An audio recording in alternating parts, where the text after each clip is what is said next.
So before we let you guys head out for a networking break, let's talk about the regulatory climate for cannabis. It would be impossible to host this forum without diving into it. So here today to give us a snapshot of the current regulatory climate for cannabis and hemp, and to discuss how food and beverage products will be scrutinized is Cassia Furman. Cassia is based here in LA, and she serves as a managing attorney for Vicente Sederberg, a national cannabis law firm. And in addition to supporting the firm's policy and local government work here in California and nationally, she provides clients with a wide range of transactional, regulatory, and land use assistance related to the licensing and operation of their California commercial cannabis ventures. So come on up to the stage, Cassia. Big round of applause.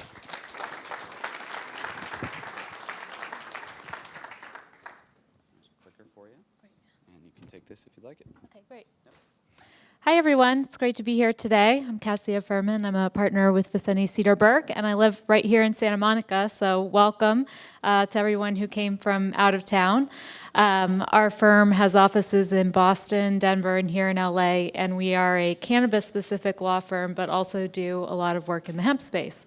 I was asked today to provide a regulatory overview of both cannabis and hemp-derived CBD products, which is, a topic that you could spend probably a college semester covering. So this is going to be an extremely quick overview with a little bit of time for questions at the end, but just to give everybody kind of a taste of some of the regulatory hurdles that the businesses that you're hearing from up here on the stage have had to deal with in getting their products off the ground, which are significant.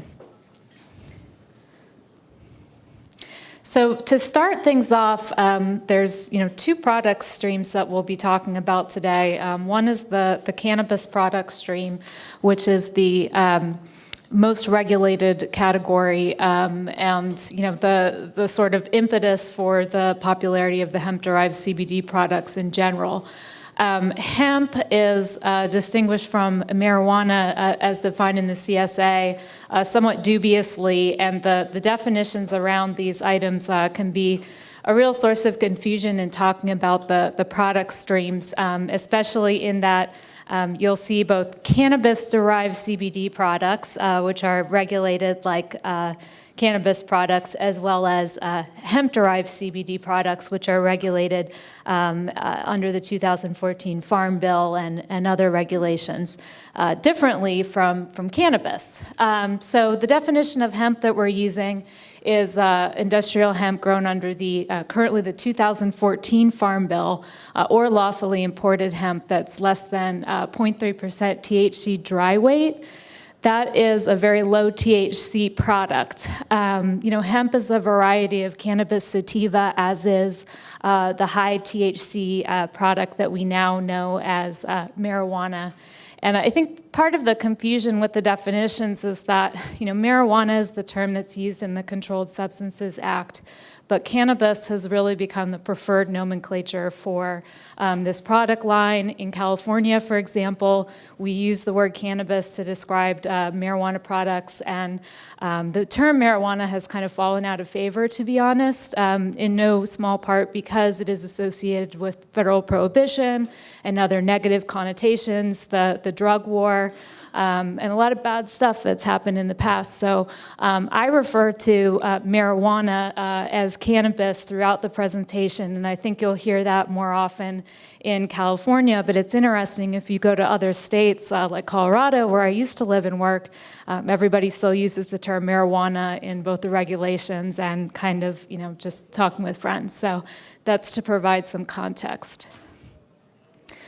Starting with states with regulated cannabis laws, we just had a very successful election in November and are now, with the passage of adult use regulation in Michigan, at 10 states plus the District of Columbia that have legalized adult use cannabis.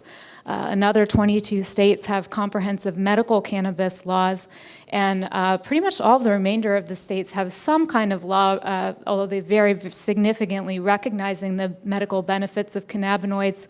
And Idaho, if anybody is here from that fine state, is lagging behind a bit.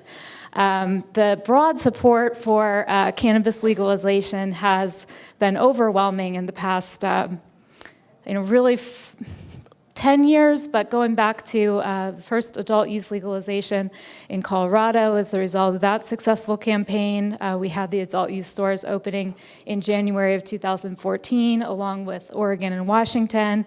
And then, of course, California being the biggest market to date with medical has been here since 1996, but adult use was just approved in 2016, finally, after a couple failed ballot measures, and California is now poised to become the largest recreational or adult use state, with many more on the horizon, as you can see, including New York. Canada is one of our also recent legalizing nations and is really leading the world in development right now. We're also seeing significant Canadian investment dollars here in the US. So while the products can't cross over international boundaries, we've been working with the Canadian LPs and investment banks significantly, and they're here in California big time, and they're making all sorts of plays. So that's been a very interesting dynamic that's really started to develop over the past year. I guess the sort of unifying factor of this chart is that the national perspective towards cannabis and legalization is really steamrolling ahead, so much so that with the passage of, or prospective passage of the States Act, which I heard Evan and some of the others in the first session mention, we may be on a much faster trajectory toward federal legalization than I think a lot of us in the space ever thought possible when we started working on ballot measures back in 2010, 2011, even earlier than that here in California. So I'll talk a little bit more about the States Act in a minute, but that's been a really exponential curve, as you can see, in terms of the perceptions towards cannabis legalization in this country. We heard from BDS Analytics a lot about the capacity and the potential for this market. Obviously, California on our graph too, this was prepared by our own economists at the firm, are the most significant adult use sales in a market that will be worth over, 20-something billion, let's say, by the 2020s. The numbers vary pretty significantly, but it is a huge market. We also heard a lot in the first panel about how that national market is segmented. And that's been, in addition to the federal illegality issues, kind of a barrier to entry and proliferation for a lot of businesses interested in the space. Each state has a framework of their own sets of rules, and those vary significantly state by state. Here in California, for example, pretty much anyone can invest. There are some restrictions outside of the state law and problems with international funds that have more to do with federal illegality than with state laws. But outside of that, they don't restrict investment to people within California, et cetera, whereas in other states like Colorado, it started off with a very strict residency requirement and has really only recently relaxed a bit to allow more out-of-state investment. So we heard a little bit from some of the folks earlier about the Coca-Cola model, where they're based in Atlanta and have bottling facilities that comply with state law all across the nation. And that for cannabis has become more of the norm as the industry starts to mature. While the laws do vary significantly from state to state, you see companies developing an IP platform, perhaps in a separate holding company, and then licensing out their product brands to different states to be made in accordance with those state laws. Interestingly, as a lot of you who are involved in the industry already know, even if you have products that are legal in Colorado and in California, there's no interstate commerce allowed even between states that have legal cannabis. There's a lot of speculation that if the States Act passes next year or the year after that, which is the law that's been put forward by Senator Senator Cory Gardner of Colorado, Republican, and Senator Elizabeth Warren of Massachusetts, that the parameters of that law may be such that the states that do have legal cannabis economies within their borders will actually be able to do commerce with each other and prospectively with Canada. So there is a lot of regulation yet to come in that area. Just a slide looking at the relative market size of cannabis and alcohol. Even when we talk about numbers in the 20 billions, the incidence rate for alcohol is still 5x that of cannabis. And it's probably not likely that cannabis will ever fully, we're looking at alcohol sales in this country of 220 billion in 2015, which is still, with our projections for cannabis, are only 10% of that figure. So it'll be really interesting to see how that evolves. And the folks from BDS Analytics talked about it not being a one-for-one, which is, I think, a really good point. There's a lot of other impacts that affect those overall numbers. And one of the things on the regulatory side that does is the lack of social consumption opportunities for cannabis. So in Aspen, Colorado, where I used to live, in 2017, cannabis sales in stores actually exceeded those of alcohol sales in liquor stores, which sounds really significant. But if you look at the amount of revenue that came in from restaurants and bars where alcohol can be sold and consumed but not cannabis, that figure dwarfs both the cannabis and the liquor sales in stores. So I think the impact of this slide and sort of the regulatory landscape on the opportunities for food and beverage in particular is that as social consumption and social use initiatives proliferate for cannabis, which are still in its nascent stages, there's a lot of market share out there that's not being developed and not being utilized now that may further impact the demographics in this area. And our firm has been it's a pet project of ours, and one thing that we feel is really important to improve social use initiatives and access throughout the country. So that's something that we've worked a lot on. Just talking a little bit about investment in cannabis businesses for those in the audience that are interested in getting involved and want to know more about it. In this space, and the gentleman earlier today also alluded to this, we talk about either direct investment into licensed cannabis entities. These are the companies that are licensed in each state to actually supply, transport, and sell the products, versus the ancillary cannabis businesses, which are what has been called the non-plant touching categories. And those are companies, device makers, folks that make grow equipment, consulting and business services, that were traditionally sectors that were perceived, for good reason, to have less risk in terms of the federal illegality and enforcement matrix. So licensed cannabis businesses, because of the Controlled Substances Act, have traditionally been subject to the fear of asset forfeiture, seizures, complications with DEA, whereas on the other side of the spectrum, you have investors that we're primarily interested in supporting ancillary businesses so they could participate in some of the upsides and the margins of the industry without having to be disclosed to the state, for example, as an owner of a cannabis business, which requires criminal background checks and a lot of publicly available information that a lot of investors weren't comfortable to have out in the market. Interestingly, it's becoming more the case that the investors want a direct interest in the cannabis company. They no longer, and this is just a change that we've seen in the past couple of years, they're no longer saying we want to be removed from the cannabis. They're saying we want to hold the licenses directly. We want an interest in a holdco that owns the licenses. We talked a lot about product types in the earlier BDS, so I'll sort of roll through this one. What's important to note to distinguish between cannabis products and hemp CBD products is that cannabis products are much more regulated and can only be sold currently in licensed cannabis stores or in states like California that allow retail delivery by licensed cannabis retailers. Just to take a look at some of the consumer products that have already been crossover products, which a lot of folks are interested in, de-alcoholized wines. In the cannabis space, cannabis and alcohol products don't mix. You can't have an alcohol product that's made in the regulated cannabis space in, I think, pretty much any state, but you can have less than 0.5% alcohol de-alcoholized products that are then infused with cannabis, which has been an interesting market sector in addition to the beverage sector generally. There's also collaborations, a lot happening in the beer space. A lot of folks out here who are beer enthusiasts probably know that CBD can also be derived from hops.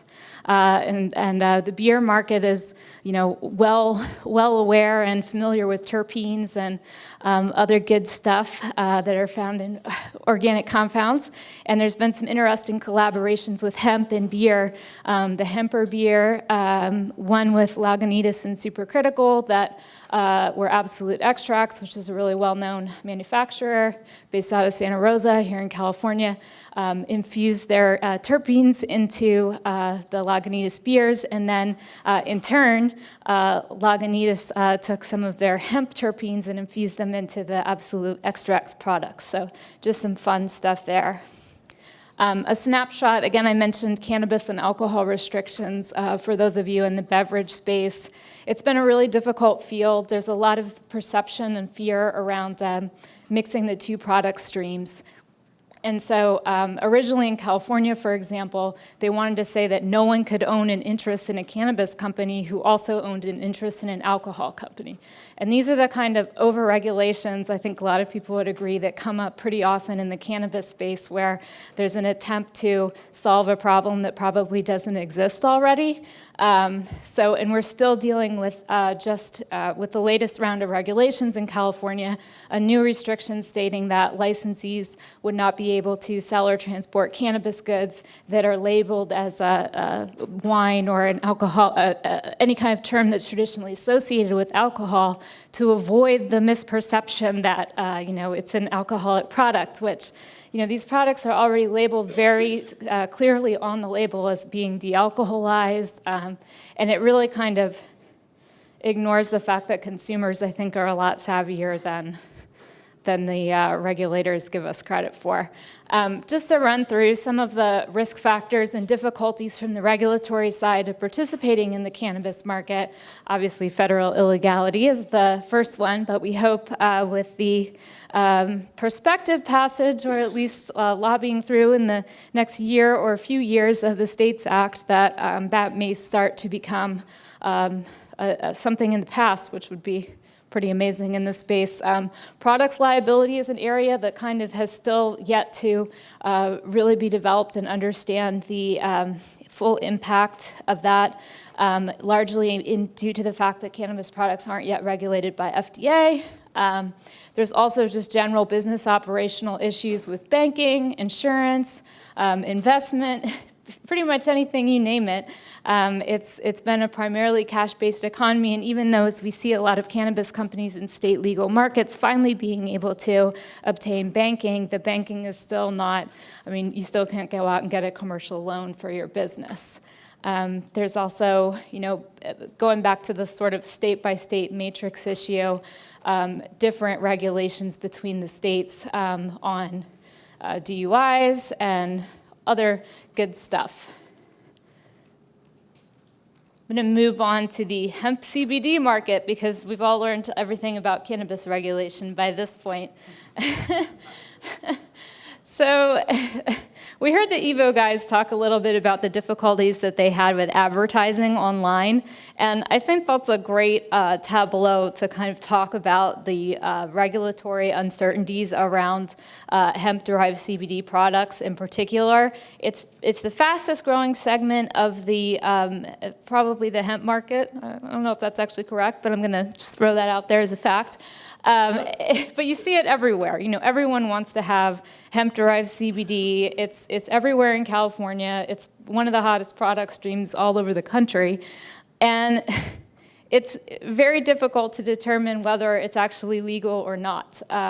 There's the 2014 Farm Bill, which created a limited pilot program for market research for states to be able to come in and create a pilot program that would start to test this hemp market.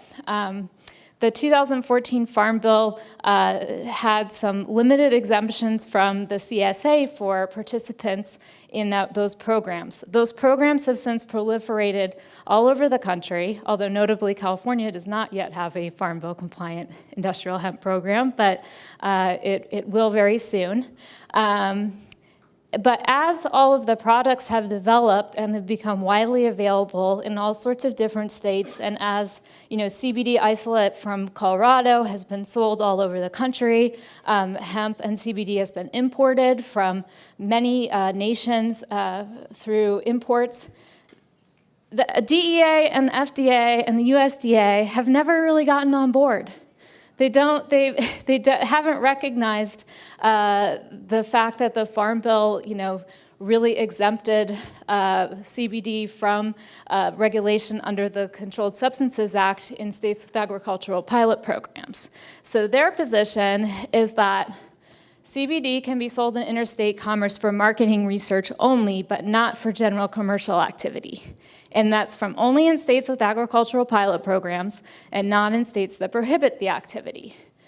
So in the bottom note, little enforcement in practice. Is CBD a controlled substance? The DEA still says yes and refuses to acknowledge the definition that was put forth under the 2014 Farm Bill, and also refuses to recognize the definition in the CSA itself, which exempted portions of the cannabis plant from the definition of marijuana. So it's been just back and forth, back and forth, back and forth with DEA. Hemp Industries Association has sued them several times over these issues. And in the midst of that, what is the impact to hemp and CBD producers? Not a whole lot. There's been some states that have really come out and been strongly opposed, and in those places you've seen some seizures of products. We've also seen product seizures in association with products that are making health-related claims. So as soon as you start making health-related claims on your products, you can expect to see increased scrutiny of those CBD products, both from FDA, which has sent out numerous letters to makers in the space, as well as potentially your local health department or state-level law enforcement. So those have been the areas and priorities, but the industry is still proliferating so quickly anyway that it's been a little bit of a, I don't know how to say this, kind of just an ironic situation. Under the FFDCA, CBD can't be regulated as a food ingredient or a dietary supplement because it's not generally recognized as safe. It hasn't gone through GRAS determinations. The hemp and CBD industry has taken issue with that and tried to say that it's been in commerce before FFDCA was adopted. Hemp seed and oils, as we heard from the EVO guys, have been basically exempted from this definition, but there's still a lot of uncertainty around FFDCA and hemp. The position being that CBD cannot be a food ingredient or a dietary supplement because it is not a new drug or generally recognized as safe. I think a lot of you probably heard about the approval of Epidiolex earlier this year, so I just wanted to touch a little bit on that briefly because it was a really important decision and scheduling by FDA and then by DEA. It was approved in June and scheduled by DEA as Schedule 5, which is the lowest category on the Controlled Substances Act in September of 2018. Basically, what was really interesting about this, or one of the many really interesting components about this, was FDA did a huge report on CBD in connection with the rescheduling of Epidiolex, and made significant findings based on clinical studies saying that CBD had essentially no abusive factors and should really not be included on the Controlled Substances Act at all, which again, it never has been. It's marijuana that's on the Controlled Substances Act and the derivatives thereof. So the DEA acknowledged in its scheduling memo that cannabis has a currently accepted medical use and a low potential for abuse, but said that because of international treaties, they can't deschedule it completely, and they have to put it in Schedule 5. And that designation does not apply to all CBD. It only applies to the Epidiolex formulation that GW Pharma developed over the course of clinical trials over many years. It's less than 0.1% THC, which differs from the exemptions under the CSA for the Farm Bill. And CSA exempt substances themselves remain unscheduled. So that's sort of the current state of where things are at. But don't hold your breath, because I'm just going to skip forward a couple slides. The 2018 Farm Bill will probably be approved, we hope, by next week. I think they have until December 7th for this session of Congress, if I'm not mistaken.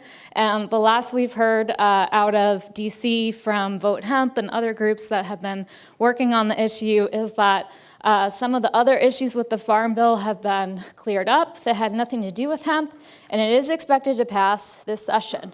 Now, we'll see. You can never really predict what DC is going to do, but the Senate version will fully amend the Controlled Substances Act to exclude hemp and THC derived from hemp from the Controlled Substances Act for the first time. This is a very significant development and will probably result in a lot of other benefits and complications around hemp and CBD products getting cleared up.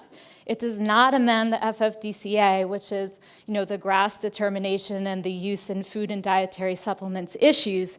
But once it's no longer on the Controlled Substances Act, DEA doesn't have authority over it, FDA does, and a lot of other triggers come into place such that position of the FDA with respect to the FFDCA could either change, or we can do more medical research, because hemp will become an agricultural crop, fully available for market research, fully eligible to receive grants, farm grants, and other things. So it's a really, really, really exciting development that will establish a national hemp regime. There's a few negative factors in the bill. It prohibits participation by felons, which is something that the hemp industry and Hemp Roundtable and HIA and some of the other groups were very upset about and tried to give out. It establishes minimum enforcement standards, but it does require each of the states to adopt their own regulatory framework. So we will see if it passes implementation occur still on a state-by-state basis. Each of the states has to adopt its own regulatory standards with some minimum standards that are set by the law itself. Interestingly, the first group talked a lot about GMPs and establishing standards, and one of the biggest issues around hemp and CBD has been testing and lack of uniformity among states, lack of GMPs in particular. And so adopting testing requirements is part of the new Farm Bill, and is something that the states that are out in front of this, like Colorado, are already starting to work on. In California, we finally adopted a bill this past year that will make California Farm Bill compliant program, but at the same time as California is finally trying to adopt a regulatory structure and a registration process, the 2018 Farm Bill may be passed that will change the playing field again, and so they'll have to retool those efforts a little bit. But again, the hemp groups have been contemplating that this is coming for a while, so it's a pretty exciting development, and I think one that will increase a lot of access to the markets. So I'll stop there, having barely taken a breath for the past 25 minutes, and take some questions.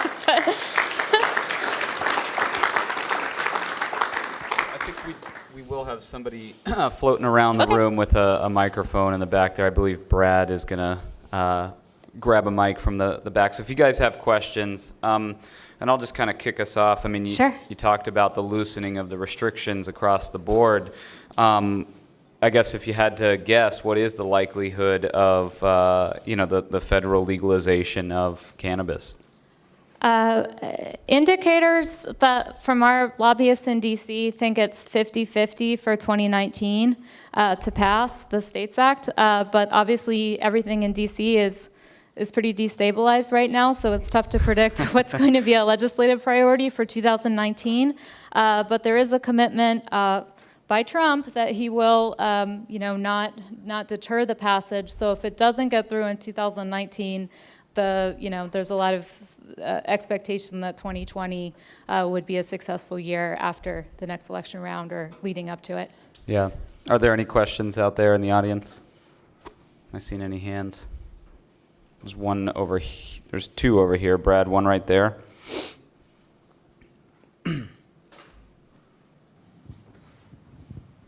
Thanks, Brett. What's your take on where the TTB stands on all of this? Oh, that's an interesting question. They haven't gotten too directly involved as far as I know. And in California, as in some other states, they've adopted similar laws to the Tied House rules and kind of regulated similarly to alcohol, but TTB hasn't really stepped in to assert much oversight yet. There's been a lot more talk about when FDA is going to step into the cannabis space, because that's probably inevitable with passage if and when the States Act passes too. Do you expect a three-tier-like system to develop at the state levels? Well, it's going to be up to each state. And even if the States Act passes, it completely leaves to the states the regulatory structure that they find most appropriate. If California becomes the dominant model, they have the three-tier structure. It could be exported elsewhere.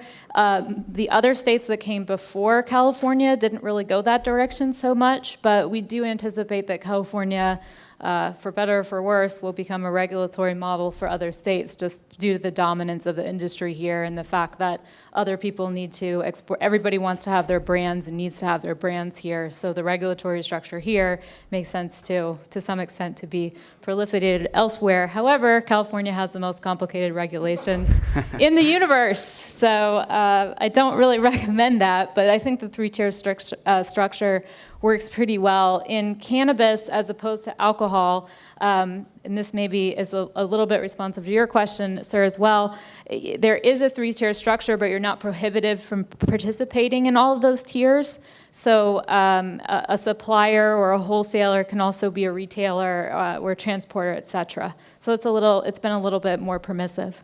Awesome. Well, if you guys have questions for Cassia, catch her at the networking break, which we're going to go to right now, and then we'll come back up here in about a half an hour.